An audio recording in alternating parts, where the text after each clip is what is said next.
Football is back, and so is winning season at MyBookie. Use promo code Gators on a deposit of $50 or more, and you can receive up to $200 in cash instantly to your MyBookie account. Bet anything, anytime, anywhere with MyBookie. And Gators Breakdown is proud to partner with America's #1 meal kit, HelloFresh. Go to HelloFresh.com/50Gators and use code 50Gators for 50% off plus 15% off the next 2 months. Gators Breakdown, because there's never a dull moment in Gator Nation. The Gators Breakdown podcast is ready to go. I am your host, David Waters. Find me on social media at GatorDave_SEC. Here we are. It's Florida-Tennessee week. Tennessee coming to the Swamp Saturday night for the SEC opener for the Gators. Electric atmosphere, night game, prime time. Kirk and Herbie. Well, not Kirk and Herbie. Chris and Herbie. There we go. Chris Fowler, Kirk Herbstreit on the call. So a lot of eyeballs on this one. Not a lot of big games this week in college football. So Florida, Tennessee have plenty of eyeballs on it right here. Saturday night in the Swamp, and we'll break it down with my good buddy Mike Loveall. Last word on college football.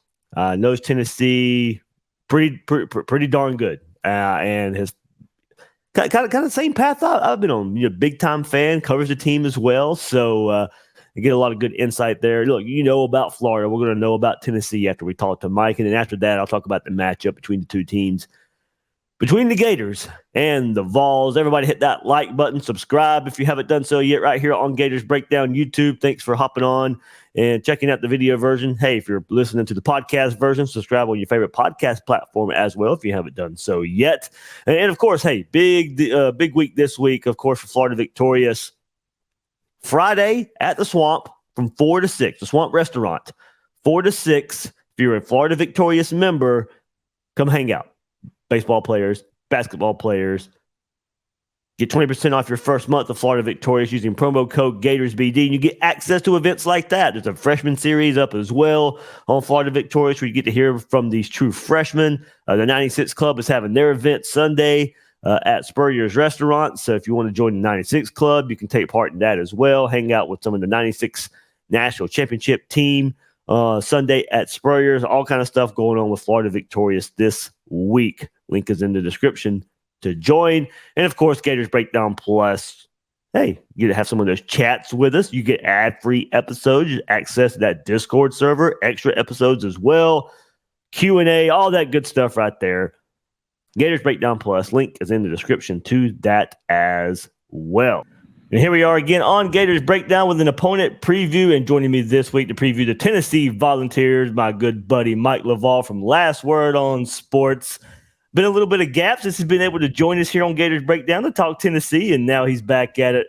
Unfortunately for Florida fans, when Tennessee is kind of way up here now, and Florida's kind of, we switched places, Mike. For a little while it was Florida when you were on the podcast, but now you're on the podcast and you got a little bit of mojo with the team now. For a little while, for many years, Tennessee fans would tell you it was an eternity. But yeah, with an Orange Bowl win last year, a big win in Knoxville, breaking a couple streaks a few years ago, Tennessee fans are cautiously optimistic. I don't think after the previous 20 years, no Tennessee fan is unabashedly optimistic, but cautiously optimistic that this program has the depth and the talent to sustain a long, or at least a period of success, a sustained period of success. So it'll be interesting to see how they face their first real road test under the Heupel era in Gainesville. We'll see if they have what it takes to get that elusive first win in Gainesville in quite some time. Yeah, going for the first back-to-back since 03-04, the Ron Zook years there are Tennessee. So, Mike, take us back just a second. Josh Heupel, comes in, and I don't think maybe eventually getting to the point to where Tennessee was at last year, but maybe not as fast as it got there.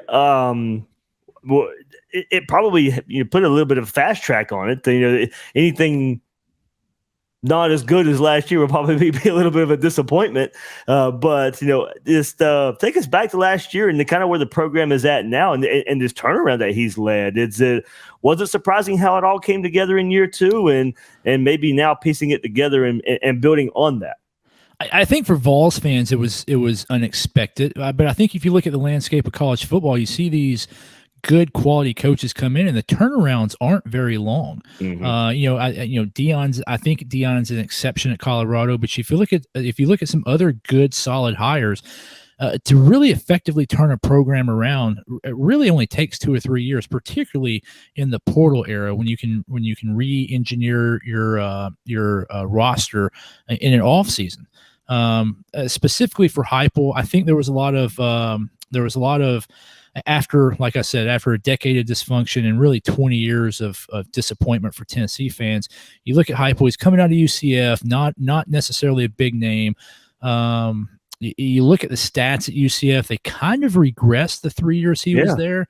The AD, Danny White, comes from UCF. You feel like he hires Heupel only because he can't get anybody else.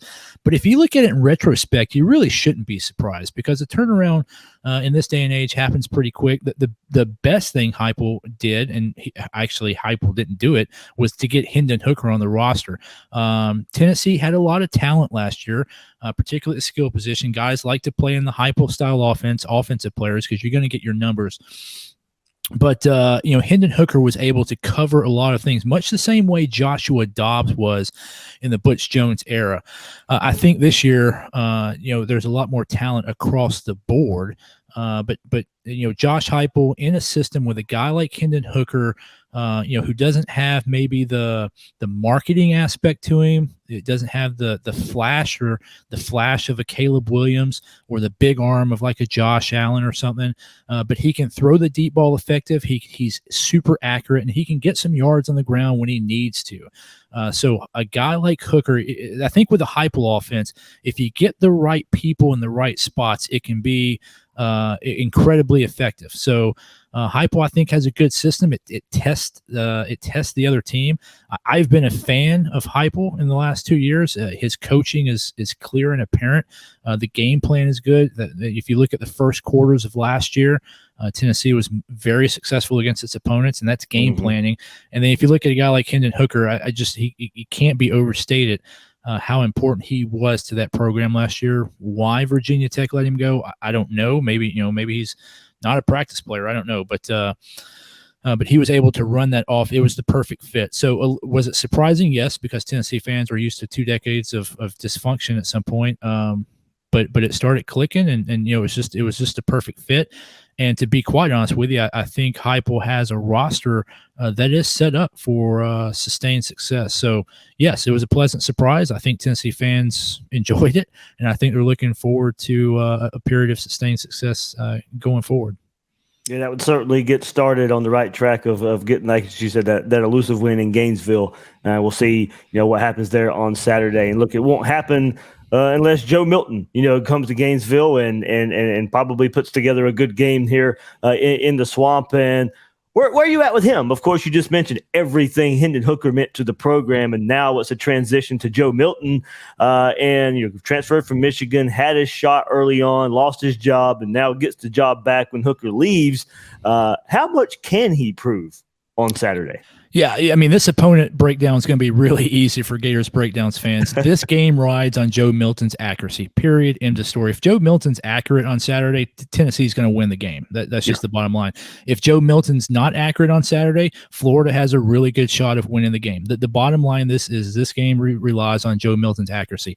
The Virginia game, and Florida's not Virginia. I get that. No Tennessee fan thinks Florida's Virginia, but he was very accurate in that game. Great stat line. Tennessee kind of took their foot off the pedal in middle of third quarter, early fourth quarter.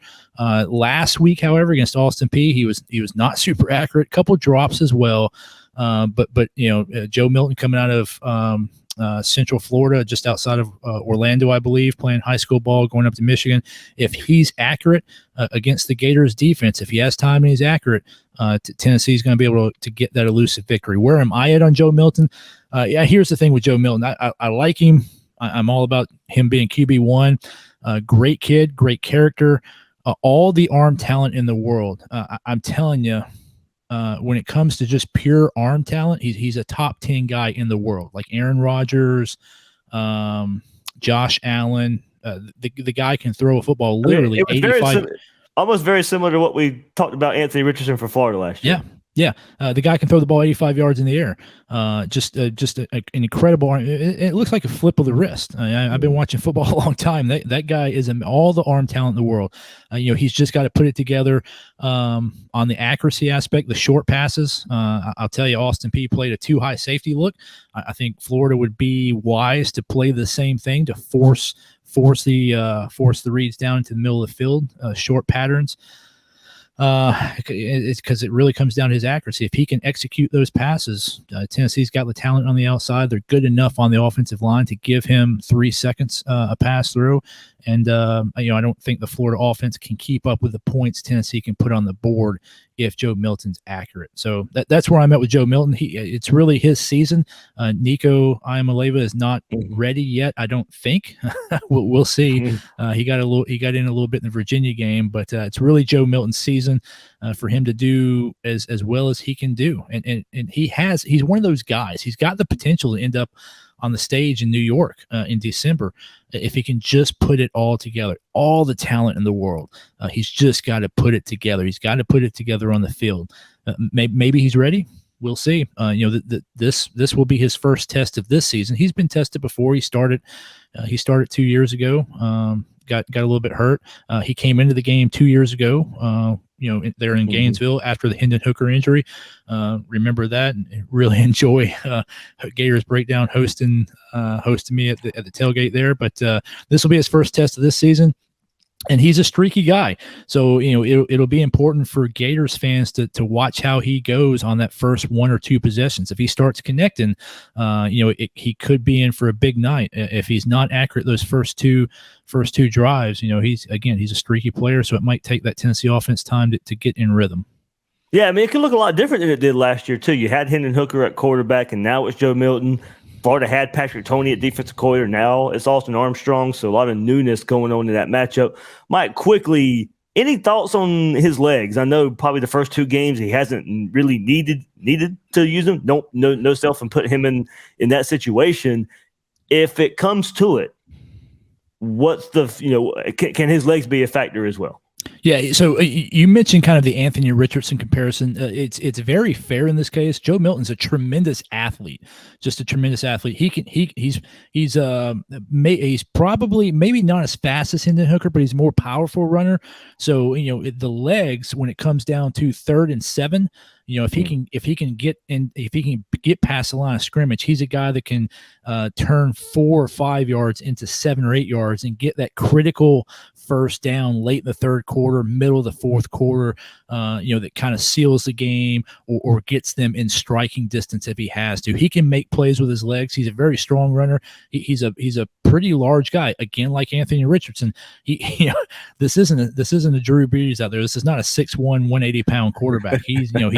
He's going well north of 220, and he had a Derrick Henry-like stiff arm in the Virginia game. So he's a powerful guy. He's very strong, great athlete. He can make plays with his legs. He hasn't very often in this offense. Yeah. Heupel does like to run the quarterback a little bit, but not as much as you would think from that style of offense. Hendon Hooker was able to make plays when he needed, and so I think Heupel prefers for his quarterbacks to make plays with their legs when they're needed. He will call some plays. They've run the speed option a couple times. They've run quarterback draws. They will. But they're not gonna run him. They're not gonna run him to the level of a flex bone, an option, or even the offense that Mike Vick ran at Virginia Tech. That's not going to happen. But if he on the pass breakdowns, if he has to get some yards, he can do it. The difference is he's a little bit more like Richardson than Hooker in that he's a little bit more powerful of a runner than fleet of foot. Hendon Hooker was a little bit more like Johnny Manziel, kind of that grease gazelle going down the sideline. Milton's a little bit more like Anthony Richardson. He's not afraid to put his pad down and kind of get those last 2 or 3 hard yards. Mike, going to something that can really help him there, Jabari Small, Jalen Wright. When you think of it's the misconception. We talked about it earlier this week on Gators Breakdown. everybody wants to talk about the passing attack for Tennessee, but it's really the run game that gets this offense going.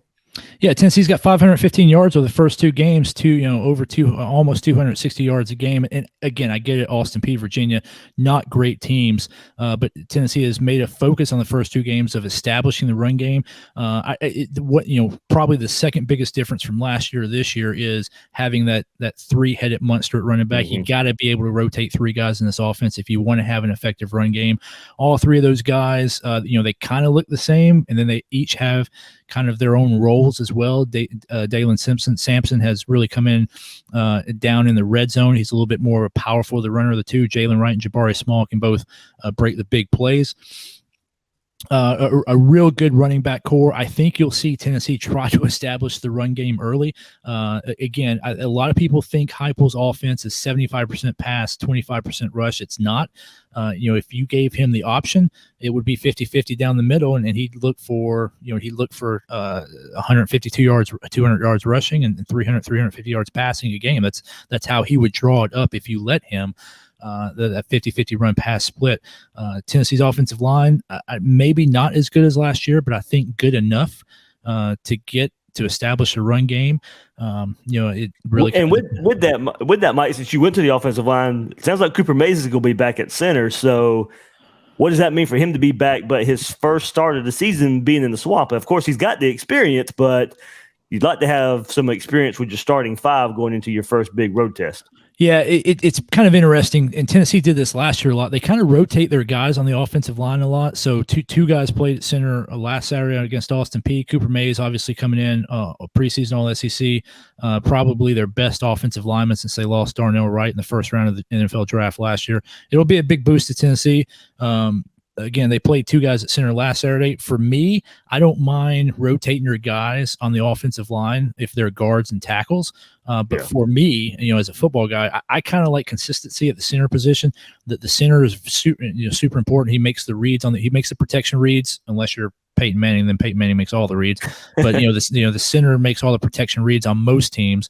And it's just a different skill set with snapping the ball and playing that zero technique if you play a zero technique defense, or helping out the guards on a non-zero technique defense. So I like the consistency at center. Cooper Mays is definitely the best center on the team, and then that allows Tennessee to rotate their guards and tackles as they see fit for the rest of the game. It's kind of interesting. You'll see Tennessee rotate their offensive line at the guard and tackle position a lot more than most other teams do, but they do prefer to have Cooper Mays there anchoring that offensive line at center. So it'll be a big benefit. I'm not worried about it being his first game.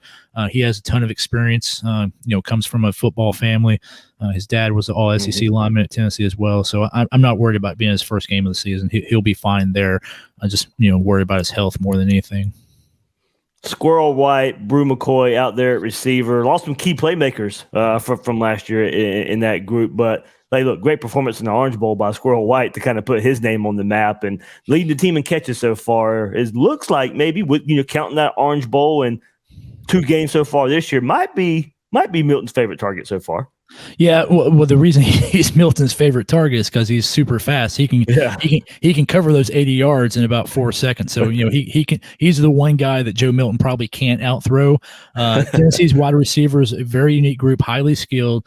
Ramel Keaton kind of steps into that Jalen Hyatt role that Hyatt did so well last year. Squirrel White, again, he's the deep threat. He can get out there, although they will throw it to him on the line of scrimmage. And when they do that, they're looking for him to break a tackle, because if he breaks that one tackle on the edge, if the other receiver can get that block, he's going to go however long, and nobody's going to catch him. And then you got Brew McCoy, the transfer from USC 2 years ago.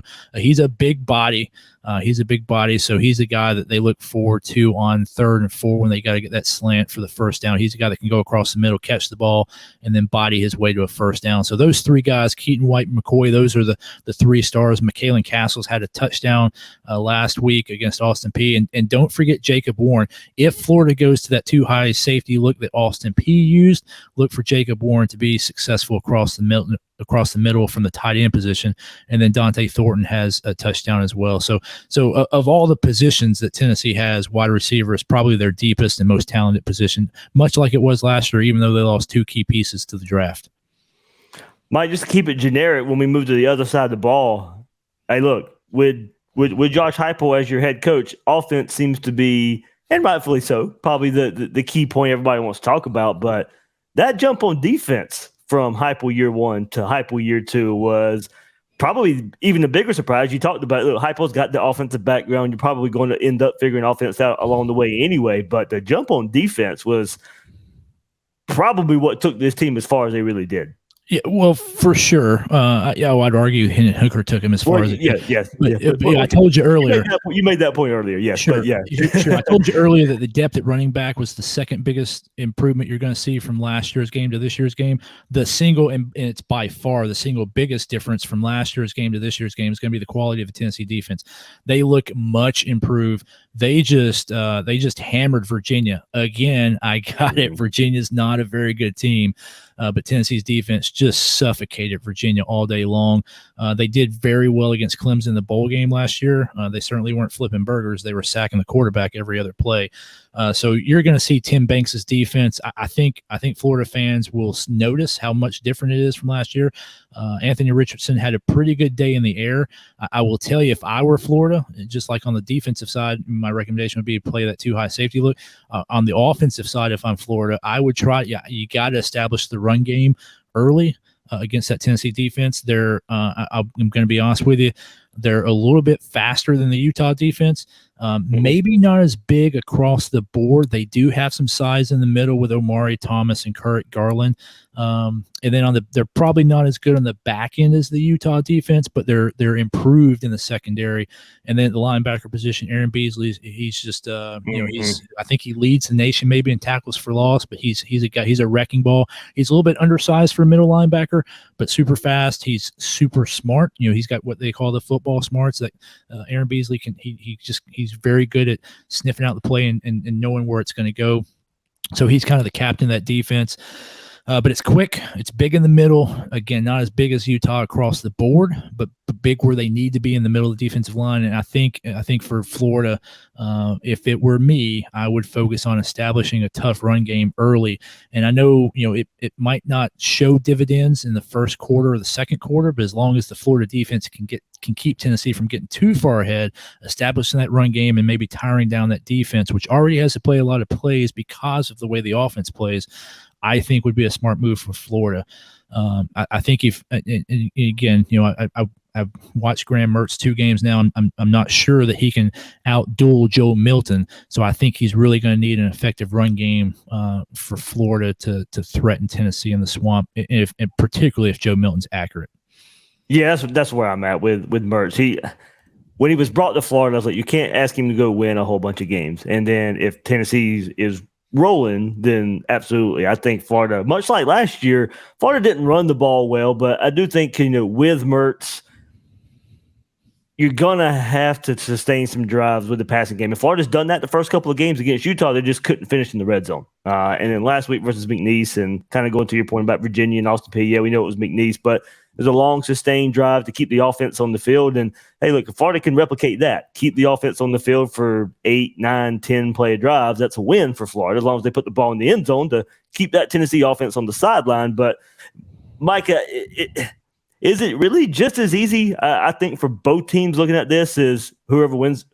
And, look, for however many years it was, the team who ran the ball for the most yards won this game. But looking at these two teams right now, it really looks that way for this game. Whoever rushes for the most yards probably will come out as the victor. Yeah, I think so. I'm not super convinced of that. To me, it's really, if Joe Milton is 70% or more completion rate, I think Tennessee wins the game, period, end of story, no matter how many yards Florida rushes for.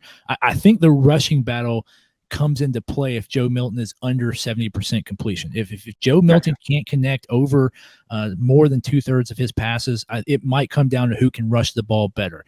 I really haven't seen a lot of the Florida Russian attack, and I didn't see it. It didn't look too effective. Well, it wasn't there versus Utah, so that's why. Right. So I've seen Tennessee be able to rush the ball twice. I have not seen Florida rush the ball against Utah. I think Tennessee's defense is maybe not as good as Utah, but possibly comparable to Utah. So we'll see. But yeah, so to your comment about who rushes the ball better, only if Joe Milton is under 70% completion rate. I think the key, so that might be the second key of the game. I think the first key is the first thing you want to look at on Sunday in the box score is what was Joe Milton's completion percentage. Yeah. Well, Mike, if you look, they're almost mirror images of each other right now with Milton and Graham Mertz. I got the numbers here. Milton, 42 of 63, basically 67% completion percentage. So 42 of 63 for Milton. Mertz, 45 of 61.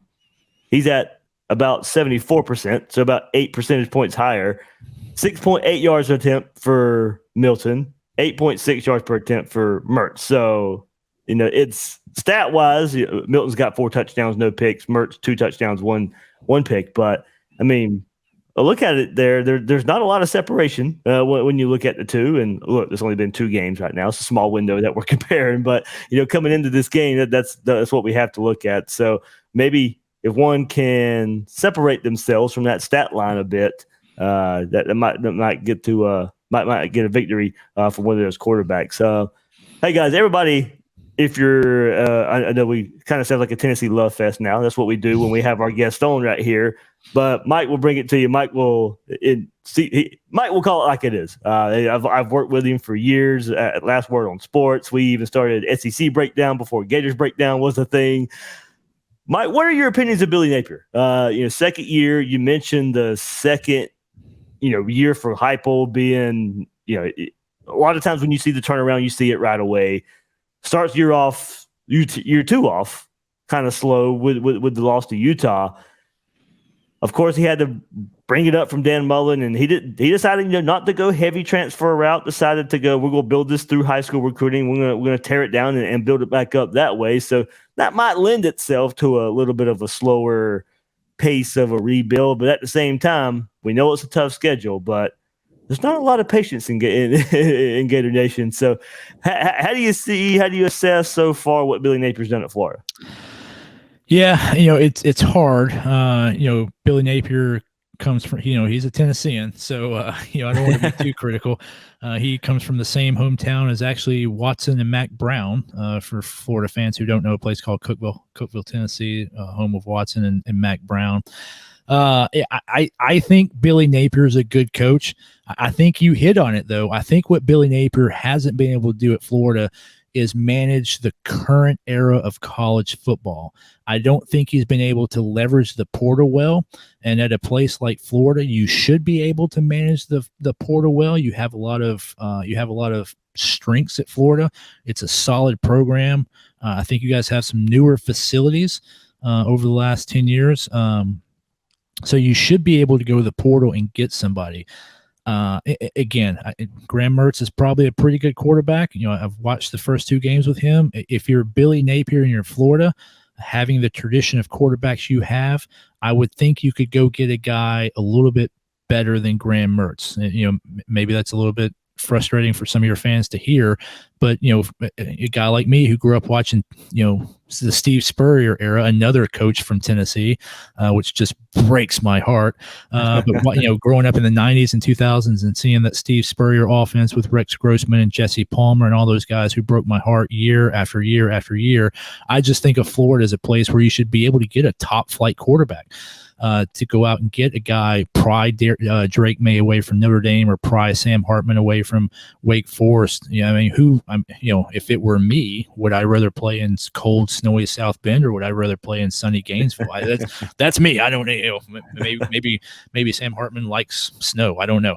But anyways, I think Billy Napier's biggest fault is he hasn't really been able to go out and leverage the portal like other top coaches have. Like I said earlier, Tennessee, Heupel was able to go get Brew McCory out of USC, a couple top tier offensive linemen. So he's used the portal to plug places of need. I don't think Billy Napier has been able to do that in Florida. And at a school like Florida, you should be able to do that because the program sells itself. As painful as that is for me to say as a diehard Tennessee fan, the Florida program should sell itself. And I think from an X's and O's perspective, I think Billy Napier is a great coach. From a locker room perspective, I think Billy Napier is a great coach. Where I think he lacks And what I think is hurting the program right now is his ability to leverage the modern era of college football to get the program up with the elites. I know the new director of NIL there hosted him on his road trip last year, epic road trip. Great guy. So I know you guys are my good friend Ben Chase. Yes, Ben Chase. Yep. Ben was at Army Navy with me last year. It was great to spend some time with him. I know he's working the NIL initiative at Florida. I think once that gets in place, if Napier can figure out how to manage the portal, I think that'll get you guys a little bit closer to where you want to be up there with Tennessee and Georgia in the SEC East and competing for SEC championships again. So that's my take on Billy Napier. Locker room, I think he's a great coach. X's and O's, I think he's a great coach. I just think he's having trouble managing, the current era of college football. Yeah, he moved into it. He didn't have to deal with that at Louisiana. And plus, first of all, you kind of came to Florida when the transfer portal was just gearing up. Right. And like I said, part of it is he decided to go a different route with it as well. Don't get me wrong. He did have some misses in the transfer portal, going to your point as well. So, we'll be interesting to see how it all plays out there for Billy Napier. And maybe it starts Saturday night with a win over Tennessee. And Mike, probably something Tennessee fans, if they're listening to this, that probably will go towards your guys there is you won't be there. And lately when you've get to see your team in person, it's been kind of a bad luck charm. Yeah, I was at South Carolina last year. I think I was hanging out with your brother-in-law, I think. Yes. That's correct. Yep. Yeah. And congratulations on their wedding a couple weeks ago. Is that right? Yeah. So congratulations on that. It's super, really appreciate them hosting me. And, it was funny. I was in Columbia last year for the Tennessee game, and I watched Michigan barely hold on against Illinois, I believe, or Minnesota maybe. And then TCU, I think, won on the last play of the game. I think a 50-yard field goal against somebody. And so I was thinking to myself, we win this game, we are right there in the 3 spot, maybe definitely the 4 spot. We're there. Both of Michigan and TCU pulled out their games at the last minute. I was like, if we win big against South Carolina, we might actually jump one of those teams. And then we went out and Spencer Rattler just played the game of his career. I mean, the guy couldn't miss. It was incredible. I actually stayed at the South Carolina team hotel the night before, and I'm sitting there in the lobby, having a drink, and I see Coach Beamer and Spencer Rattler. And I was like, man, this is my chance. Just pull the alarm at 2 a.m., pull it again at 4 a.m. But I was thinking, no, 1, you're too old for that. Two, Tennessee's good enough. We can win this game on our own. And then at the end of that game, I was like, I should have pulled the alarm. I definitely should have pulled the alarm. But Spencer Rattler just had the game of his life that game. Could not miss. It was incredible. And then the last time, of course, I was up with you guys, Hendon Hooker gets hurt. Joe Milton's not able to close the game out in the fourth quarter. Appreciate you guys hosting me at your Harmonic Woods tailgate. Yeah. We'll miss you. We'll miss you there this time. One of the great tailgates in all of college football. So if you're a Tennessee fan, please swing by there. If you pay them $20, they'll play Rocky Top, and I always appreciate that. And go see Gators Breakdown. David Waters there at Harmonic Woods, and then but I was at the Orange Bowl, and we won that one. We won that one convincingly to the ire of about 50 to 75 Clemson fans who were all around me in the seating section. So I'm currently on a 1-0 streak. Broke my 0-2 streak. So all right, so maybe it is a good thing you're not there then. Yeah, for you guys, maybe for you guys. Oh, we'll see.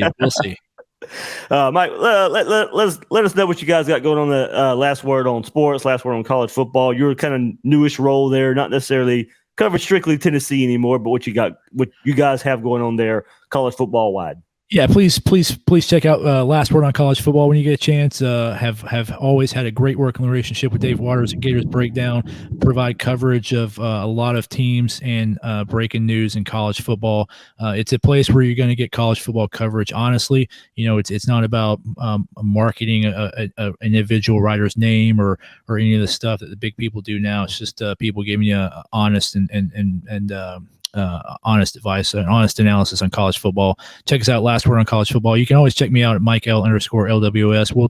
We'll talk sports. We'll talk football. A lot of Florida fans that follow Dave also follow me, and it's always good during Florida week to have that interaction. So please check out Last Word on College Football. Please hit me up at Mike_LWS. Tell me what I got wrong. Tell me what you're looking forward to for the game, and let's talk a little bit about football, because there's nothing better in life. Despite what Conan says, there is nothing better in life than college football.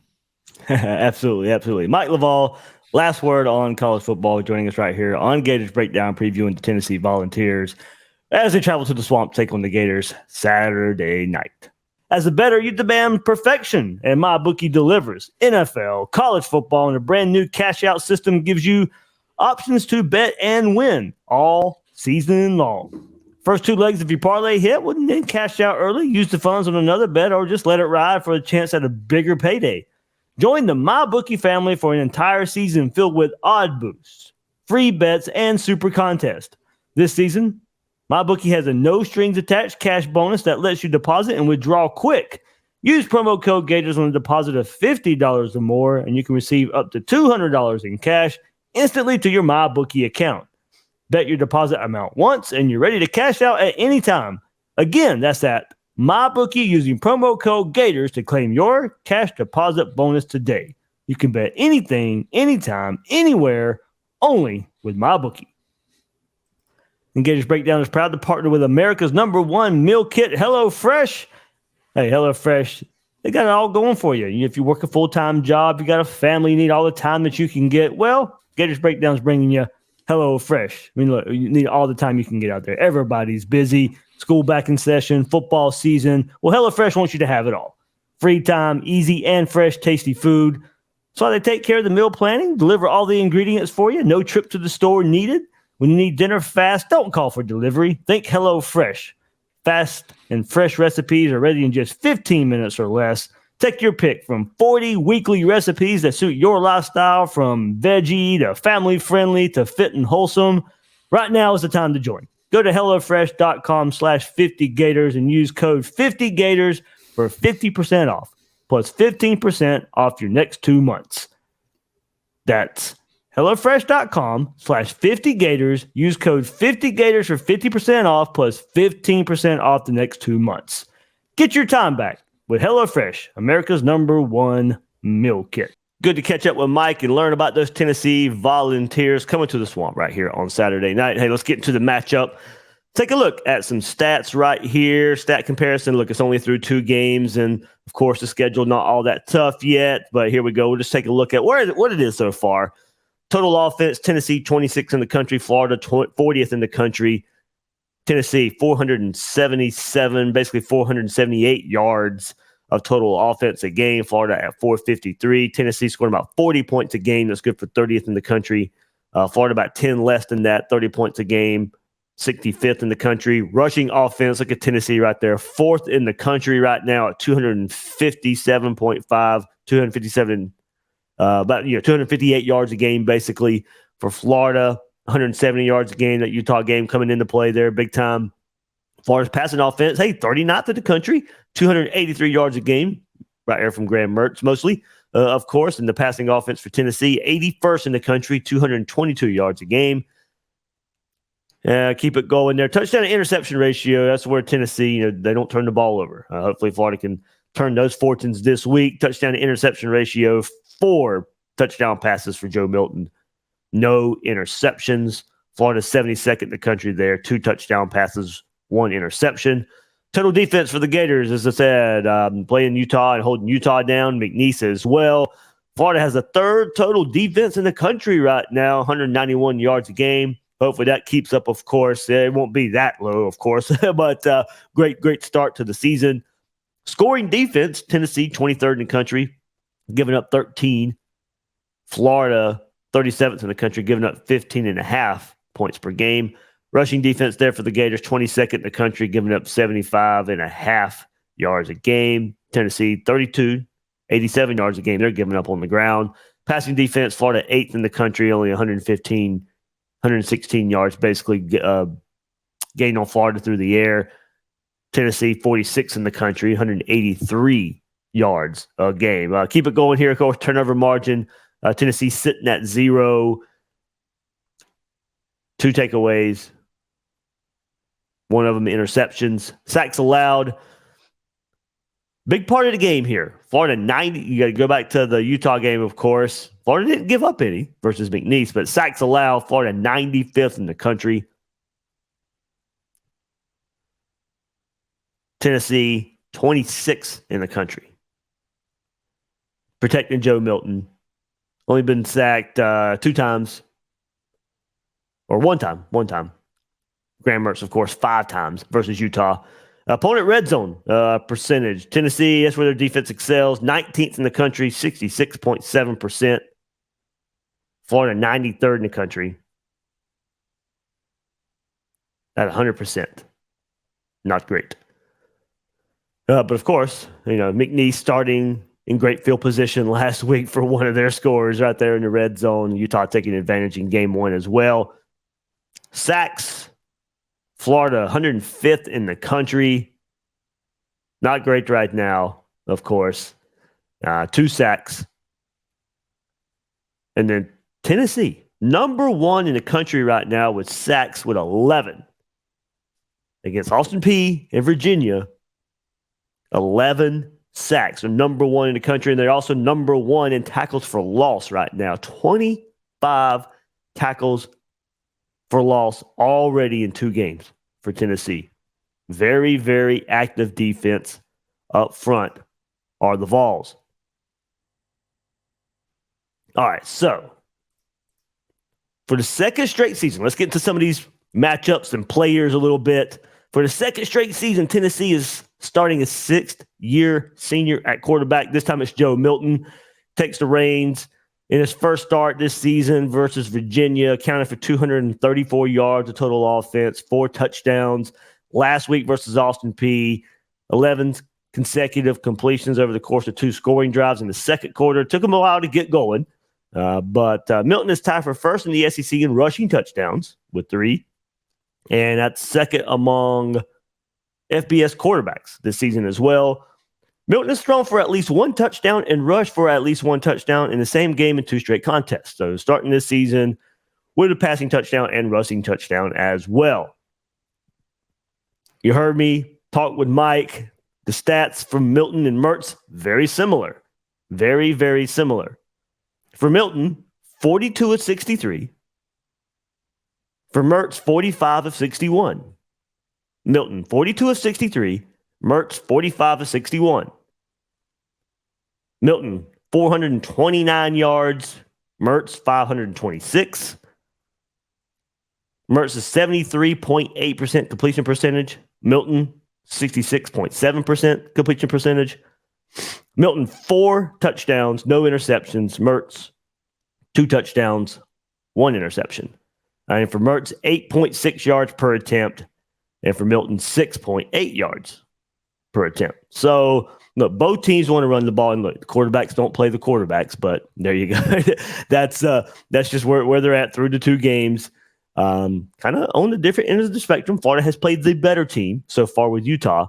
But, both teams want to run the ball. So, of course, the plan for each defense will be able to, stop that and make one of these quarterbacks win the game. Neither have relied on passes down the field through 2 games. So, can either take advantage of that regard. That's what I want to see. Talking to Mike, you heard that as well.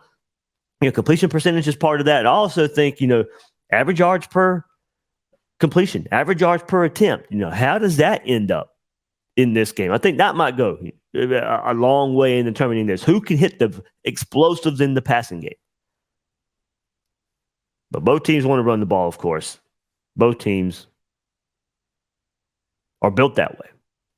And Joe Milton, look, that's not my worry. Honestly, it's the Tennessee run game, led by senior Jamari Small, junior Jalen Wright.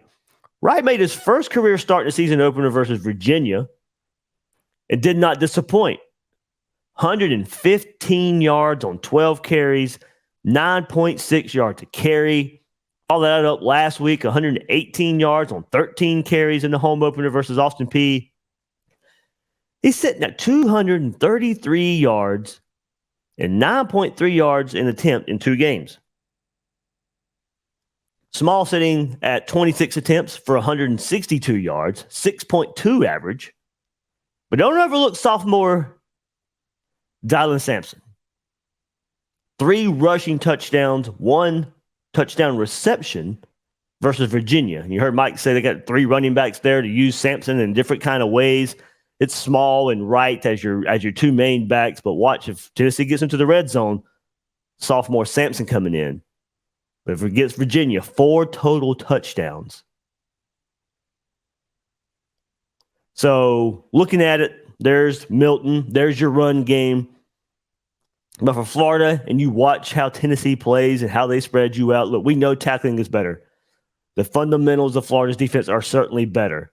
Tackling being way up there, probably top of the mark where we needed to see improvement. But this is a new test. When Tennessee lines up and, it's wide splits and, tackling in space becomes even more important, especially in the secondary. Going to have plenty of one-on-one matchups. You're either in a running back coming out of the backfield, you taking a run outside, or a receiver catching the ball in space. And look, these defenders for Florida are going to have to win the battle and bring the offensive play. There's going to be some catches where, okay, you'll live with the catch. You got to make the tackle right away. Get Tennessee's receiver on the ground right away, or it's off to the races. They do such a good job of spreading the defense out, leaving these situations to play out. Florida's defenders have to step up. They're going to try, for Milton, give him easy throws, work the edges, force Florida to defend the perimeter. And if you're going to play the game with defenders on an island and test Joe Milton's arm, test his accuracy, then when he does make a throw, when he does make a connection, you make the best of it. Limit yards after the catch. Like if he's struggling, you'd hate for the few that he does hit to go for big yards because of a missed tackle. He's going to hit some, but if he's inaccurate for the whole day, you don't want 1 or 2 plays to make the difference in this game. It's going to be a close game. And if he's not on target, don't give him a bailout. Make the tackle, get the Tennessee offensive player on the ground. I'm eager to see for Florida. This would be, we've seen it, but this time might be the first time by necessity is the rotation up front for Florida on defense. You talked about the emergence of Jamari Lyons in the first 2 games there. It gives Florida another body up front, but how does Florida rotate up front? Keep those guys fresh. If the Tennessee offense has got some momentum, then you best bet your defensive line is going to be winded a bit. So Jackson and Banks and McClellan and Lyons, Will Norman. I mean, Florida's going to probably need the whole arsenal up front. Eager to see, how that plays out, how much it is needed, the shape Florida is in. We may not see it till the fourth quarter, but keep an eye on it as Tennessee is able to kind of get, some success on offense. And they got that speed and they got that tempo going. And look for Florida's rotation throughout the game and then how it affects in the fourth quarter. Now, something that kind of be on Florida's side here, something that hasn't taken off for Tennessee yet compared to years past under Heupel is that fast first quarter start. Outscored Virginia and Austin Peay only by a combined 10-3 in these 2 games to start the season. So including the 10-3 this year, the numbers are still astronomical for Tennessee and Heupel. Tennessee outscores opponents 341-126 in the first quarter under Heupel. And that's 190-51 in 2021, and last year 141-72. Not off to a good start this year. The Vols have scored at least 1 touchdown in the first quarter in 25 of 28 games under Heupel, with the 2022 season games against Florida and Georgia, and this season's Austin Peay game being the only exception. They did score a touchdown on Florida last year in the first quarter. So Florida benefited last season by not letting Tennessee build up a fast lead that kept the comeback possible for Florida. Perhaps this year Florida can do the same and use it on the way to a win. But not off to a fast start. Now this is the first hostile environment they're going to play in. They played Virginia in that neutral site environment, or neutral, quote unquote, air quotes, neutral site there in Nashville to open up against Virginia. And then, of course, the home game last week versus Austin Peay, but not off to a fast start. And now you got to go to the Swamp. But my biggest worry for Tennessee, it's not their offense. It is their defense.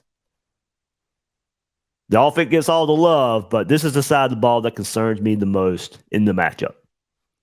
And now, 3 seasons under defensive coordinator Tim Banks, the Vols lead the SEC in tackles for loss per game with 7.89.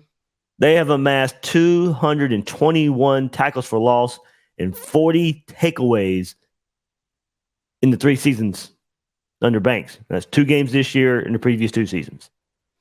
Last season, Tennessee only allowed 115.8 yards per game on the ground, which was second in the SEC, 20th in college football, 115.8 yards a game. The Vols also boasted a red zone defense that ranked 13th in the country and 3rd in the SEC.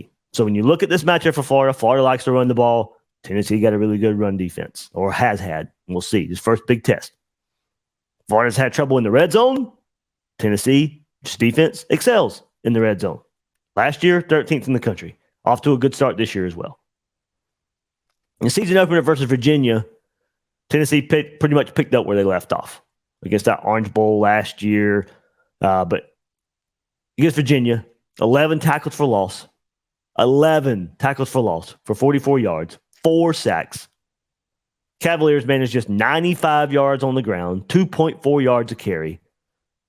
A total of 10 players collected at least a half a tackle for loss against Virginia. Whew. Week 2 versus Austin Peay last week, Tennessee finished the game with 14 tackles for loss, a loss of 60 yards, 7 sacks for a loss of 48 yards. That's both highs in the Josh Heupel era. Second straight game with double-digit tackles for loss for Tennessee.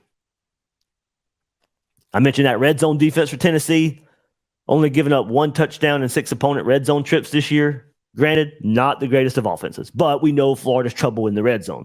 So you got to just keep an eye on it.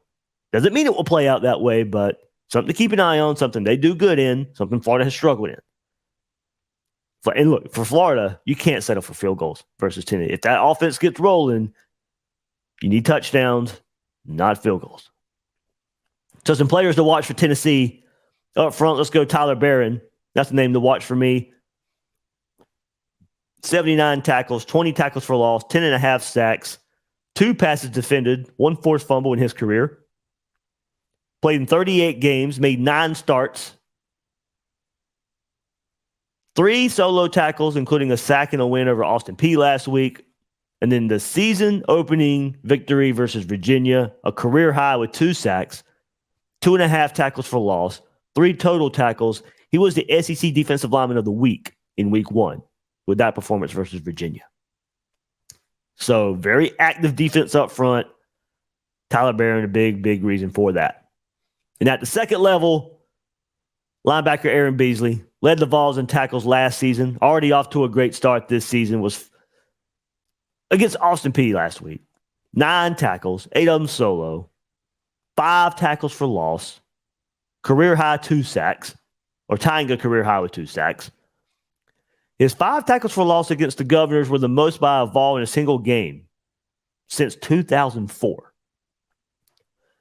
Opening win versus Virginia, 3 tackles, a tackle for loss, career high 2 pass breakups, 43 snaps in that game.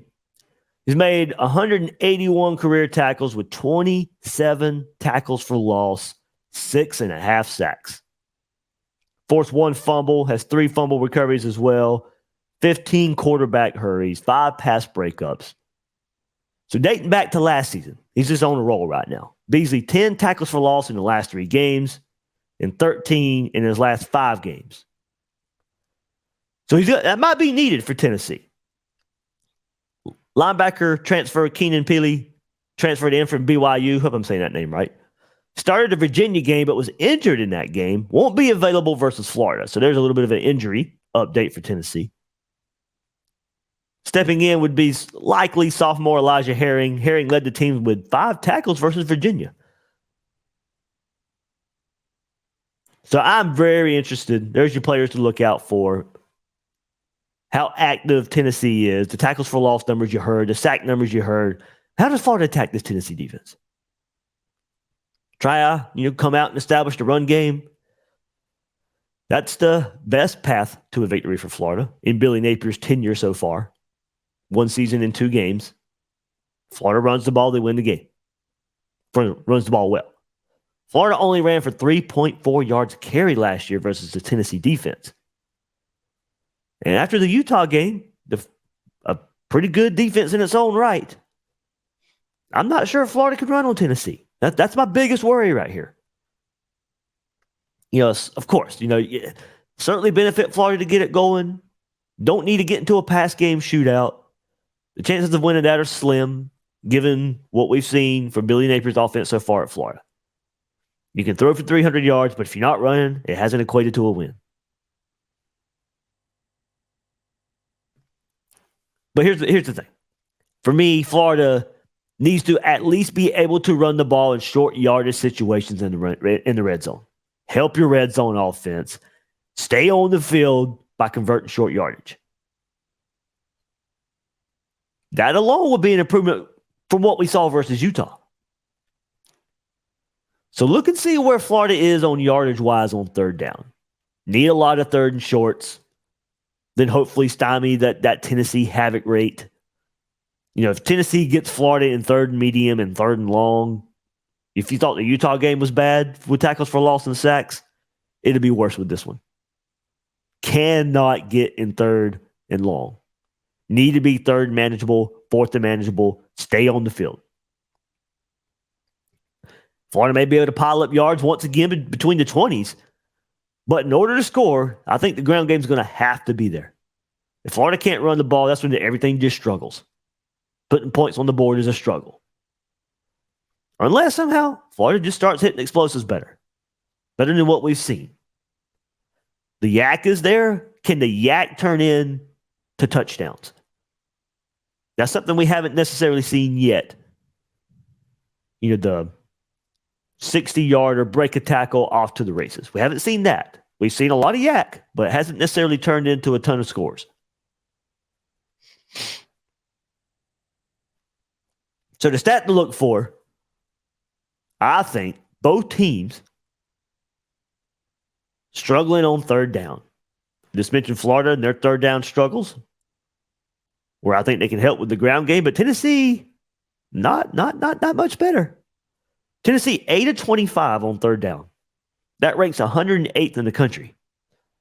Florida is 6 of 19. That ranks 110th nationally. So Tennessee's at 108. Florida's at 110. Some ugly third down offense right now. Small sample size for each team will either improve. So maybe watch that. If both are bad, then I think you're going to get this maybe ugly, lower scoring game.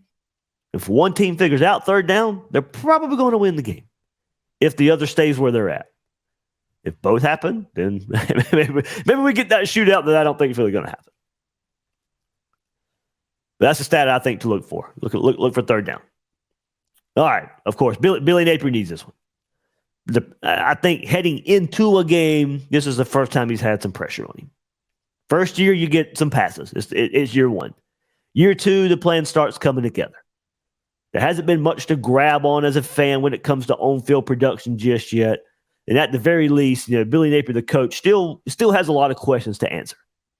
Win this one, some of that starts to go away, or at least trend in another direction. Lose this game, and those questions start to get answered even more. If you already don't like the direction it's heading in, Gator Nation needs something to cling to on the field. And so there's a lot of pressure on Billy Napier here. At least get this thing trending in the other direction. Prove that you can win a big game. Win a big game at home. Win a rivalry game. That'll make the fan base feel a whole lot better where this thing's going. Now, of course, Tennessee hasn't won back-to-back since 03-04. Coming in as a favorite right now in the swamp. Will Graham Mertz have time to throw? Can the Florida run game get going? That's my biggest questions against this Tennessee front. And that's where I go. That's my matchup of the game. And I don't like the matchup for Florida. And that's going to lead me to picking Tennessee 27-20 to get the win over Florida. The Utah game, look, I know Florida's got Kingsley back. Florida's at home. I think that helps in that regard. I think it keeps the game where it's a close fourth quarter game. I think it's a game into the fourth quarter. I'm going back and forth a lot on this one. I'll admit it. But I keep finding myself, I don't know how Florida wins the matchup up front versus Tennessee right now. Hopefully what we saw versus Utah was a mirage, and Florida can block better in the pass game and the run game. But against this Tennessee front, I don't think this is the front you want to figure it out. This is the first time this starting unit for Florida has been together up front on offensive line. Kingsley back is a plus, but it's also the first time he's playing this year.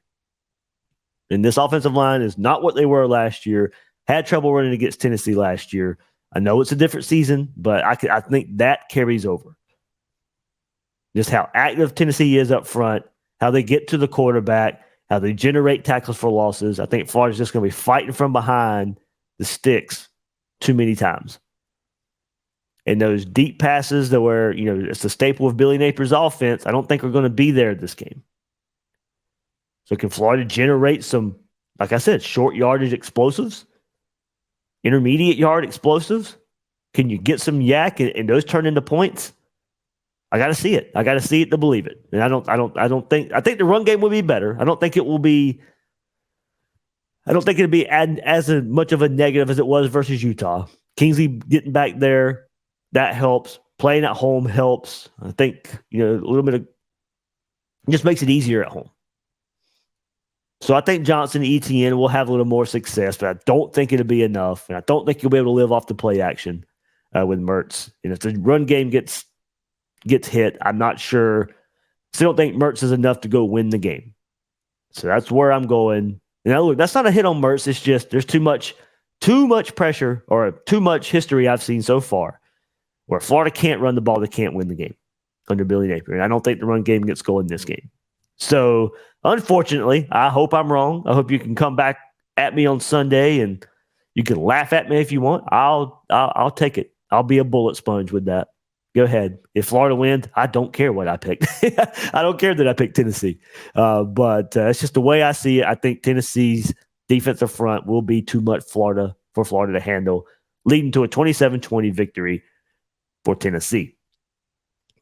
Oof, that hurts. That hurts to pick. I don't know if I've ever picked Tennessee to beat Florida at home. Since we've grown up to watch football, Florida has beat Tennessee at home. 2001 game, of course, stands out, and just mentioned the 03-04 back-to-back years, Tennessee. So, of course, one of those were in the swamp, but there's just not a lot of success for Tennessee in the swamp. So, hopefully that swamp mojo gets back. Greer to Callaway, Franks to Cleveland. Tennessee may have had the better teams those years, but did not end up on the winning side of those games. Hopefully that happens one more time right here when the Vols come to the swamp. So 27-20, that's my prediction. I'm like 60-40 on that. I don't have a whole lot of confidence in Milton either, but I think the Tennessee run game is enough to be the separator there, where they do enough. But I think Florida's defense, plays better again, but I don't think the offense would generate enough for Florida to get this game as a victory. So, all right, that would do it for this episode of Gators Breakdown. I am your host, David Waters. Find me on social media at GatorDave_SEC. Guys and girls out there, thank you for joining me on this episode of Gators Breakdown.